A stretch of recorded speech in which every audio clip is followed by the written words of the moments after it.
Bonjour à toutes et à tous et bienvenue sur Administratif. Nous nous retrouvons pour un nouveau podcast sur les directives européennes. Nous allons aujourd'hui aborder la question du contrôle de constitutionnalité d'un acte de transposition d'une directive. Souvenez-vous, les directives européennes doivent obligatoirement être transposées en droit interne, c'est-à-dire qu'une loi ou un règlement national doit reprendre le contenu de la directive dans un délai déterminé. Selon le Conseil constitutionnel, l'obligation de transposition des directives est déduite de l'article 88-1 de la Constitution. Cette obligation a donc valeur constitutionnelle. En parallèle de cette exigence de transposition, la jurisprudence administrative a affirmé la supériorité de la Constitution sur les traités internationaux et sur le droit de l'Union européenne, ceci dans l'ordre juridique interne. Cependant, la conciliation de ces deux principes, d'une part l'obligation de transposition des directives et d'autre part la supériorité de la Constitution, est parfois difficile.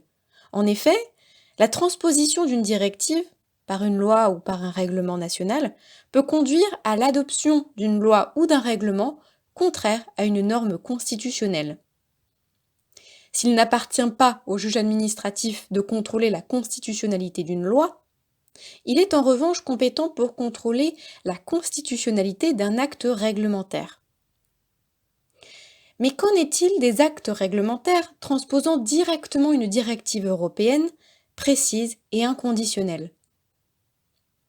Si la directive est précise et inconditionnelle, cela signifie qu'elle ne laisse aucune marge de manœuvre au pouvoir réglementaire.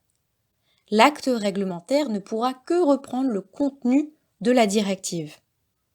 Ainsi, contrôler la constitutionnalité de l'acte réglementaire transposant la directive reviendrait à contrôler la constitutionnalité de la directive elle-même, ce que le juge administratif ne peut bien entendu absolument pas faire.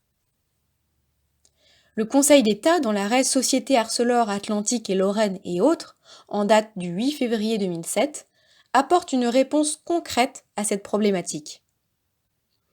Pour pouvoir contrôler la constitutionnalité d'un décret de transposition d'une directive, le Conseil d'État procède en deux temps. Voici son mode d'emploi.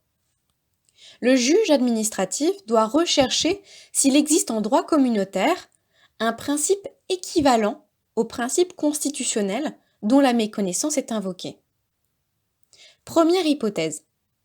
S'il existe un tel principe équivalent en droit communautaire, alors le juge administratif recherche si la directive que le décret transpose est conforme à ce principe du droit communautaire. Si la directive est conforme à ce principe, alors le décret qui transpose la directive est également conforme à ce principe. Le juge administratif écartera le moyen.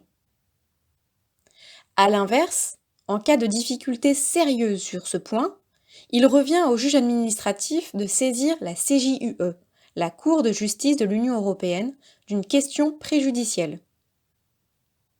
Deuxième hypothèse. S'il n'existe pas en droit communautaire un principe équivalent au principe constitutionnel dont la méconnaissance est invoquée, alors le juge administratif peut contrôler, de manière classique, la constitutionnalité du décret contesté. J'espère que ce nouveau podcast vous a plu. En attendant le prochain et afin d'approfondir vos connaissances, je vous invite à aller lire de la doctrine. Je vous ai mis mes références et mes sources en barre d'infos. À bientôt!